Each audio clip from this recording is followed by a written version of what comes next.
दाख्लै 18 थारिखनि मोनानि 4टासो टाइमाव आंनि बिसिया गोमानानै दङ। ओंखारनाया जादों जोंहानि न'नि खाथिनि जाफुं बसुमतारी, बेनि मुङा जाफुं बसुमतारी आरो गामियाव बुङो ओरैनो खला बसुमतारी। आंनिया जाबाय डिस्ट्रिक्टआ बाक्सा, पस्ट अफिस सालबारि, थाटा सालबारि, गामिया बुंनो कमलाबारि। लुबैनाया बेनोदि आंनि बिसिखौ मोनफिननाय, आंनि बिसि आरो गथ'खौ मोनफिननायनि जाबाय फैफिनदो। नङाबा बिराद खस्थ'आव दं आङो, मानो होनबा गथ'नि मोखां नङाबा आं थानोनो हाया, जानो लोंनो हान्थि गैया। मानो इदि खालामनांगौ? गथ'आथ' आं नङाबा बिबौ नङाबा थाखायानो, बिमाजों थायो खिन्थु बेलेग रावजोंबो थाखाया। जाथाय जानाया जाय 17 थारिखनि हराव एसे आं मबाइल रायलायनाय खोनानानै न'आव हाबनायाव बेखौ बुनाय जादों आरो बुनानै हिदिननिफ्रायनो 18 थारिखआव बेलासियाव खारदो। मानो होनबा आङो 18 थारिख खालि आङो फुंनि 7:41आवनो न'निफ्राय ओंखारलांदो खामानि मावनो मानासाव, ओरैनो भुयापारायाव। बे थांनायखौ नुनानै बेलासिनि 4टासो टाइमाव न'निफ्राय ओंखारलांदो। आं न'आव खामानि मावनानै फैनायाव 5:18 न'आव मोनफैफिनदो। इ टाइमाव न'आव मानसिया न'आव गैखायालामोन। न'आव थांनो होननानै ओंखारलांदोनो, बयनिबो सिगाङाव खोन्थालांदो, गामिनि मानसिफोराबो नुदो। खिन्थु नुनायाव माने न'आव थांनाय लामाजों थांखाबाय नालाय रावबो एख' बुङाखै माने। बेखौथ' जोंथ' मैया FIR होखानाय जाखाबाय थानायाव, सालबारि थानायाव।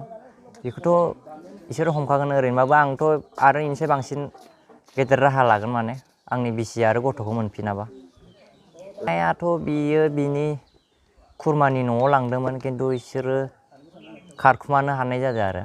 हरनि जों 1टासो टाइमाव नुदोंमोनबो, खिन्थु जोंहा टर्च आरो जेबो लाइटनि खुनु माबा थायासै नालाय। बिसोरो बे सेंग्राया बेयानो होनबा बे गामियाव थाहैखायो नालाय, खुनु लामानि हमनो हायाखै, जों दिग हमनो हायाखै। बे दिग हमनो हायियाव जों उल्था जाजोबनाय थादों आरो, होसोनो हायासै जोङो। खिन्थु नुदोंमोन नुनाया, खिन्थु हरनि 1टासो टाइमाव बियो फोथार लाना खारखुमानाय जादों माइबारि गेजेरजों। खिन्थु जोङो दिग हमनो हायियाव जों लामा ससेयावनो थालांनाय जादों आरो।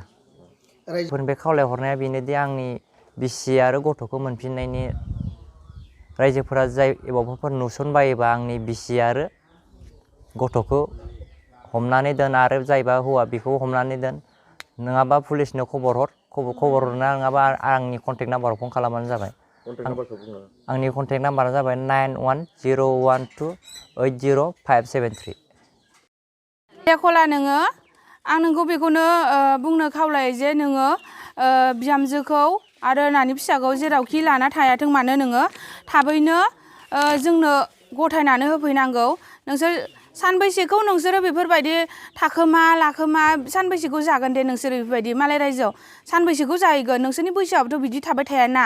आरो दा नोंनो साननो नाय, माने मोनसे मालायनि न'खरनि बिसिखौ बा गथ'खौ लाना थांनाय लोगो लोगोनो बिसोरनि न'खराव माबायदि हालोदाव गोलैनो हागौ? नोंनि खर'आव मा दङ हो खला? नों मा सानमारदों मानसिया? नोंहा हिनजाव सिख्ला गैयामोन नामा? नोंहाथ' हिनजाव सिख्ला दा मालागा दुनियाव हिनजाव सिख्ला गोलैसोनानै दङ।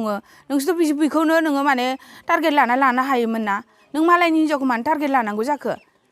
नों दा जियानो जादोला, आं नोंखौ बेखौनो खावलायो जे थाबैनो बिहामजोखौ न'आव गथायनानै होफैनांगौ, नोंसोर जेरावखि थाया मानो। आरो आं बेखौनो खावलायनो लुबैयो जे मानगोनां रायजो राजा नोंथांमोन, जोंनि बे बिहामजोखौ आरो उन्दै सासे गथ'खौ जे आरो लोगोसे बियो गुबुन हौवायासो लाना थांदोंथ', बेखौ सेंग्राया न' खाथिनिनो सेंग्रा बि लानासो थांदों नालाय, लाखानासो थांदों।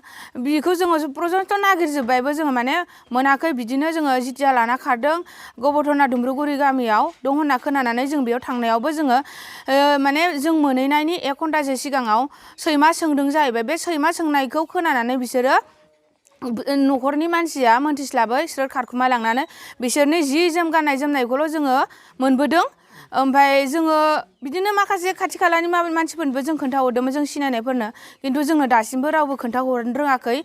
जे मानगोनां रायजो राजा नोंथांमोन, जेरावखि नुवा नोंथांमोना जोंनो थाबैनो खोन्थाहरबानो जाबाय। जोंनो आरो खोन्थाहराबाबो नोंथांमोना नोंसोरनि खाथि खालानि थानाफोराव नोंसोरो खोन्थानानै हो, अब्लानो जोङो मोनफिनगोन होननानै जोङो आसा फारियो नों माबायदि थासारि जानानै दं? बेखौथ' नोंथांमोनाबो बयबो मिथिखागौ जे गंसे न'खरनिफ्राय माने सासे मानसि गैयाबाथाय बा सासे मानसि गोमायोबा माबायदि हालोदाव थायो नोंथांमोनाबो बयबो मिथिखागौ थिग बिदिनो बिसानि न'खरा हालाय हाफाय जानानै दङ फारसेथिं बिनि फिसायाबो गावनि बिसि आरो फिसाजोखौ मोनफिनगोन होननानै आसाजों नागिरगासिनो आरो जेरावबो जोङो जोंनि थानायावबो जोङो जनायना होनाय जाबाय जोङो केसखौ रेजिस्टार खालामबाय होननानै जोंनो असि सारा जोंनो बुंदों खिन्थु दिनैसिमबो जोङो बौ दं बौ गैया बेखौ जेबो मोनथिनाय जायाखै बा खबर मोननाय जायाखै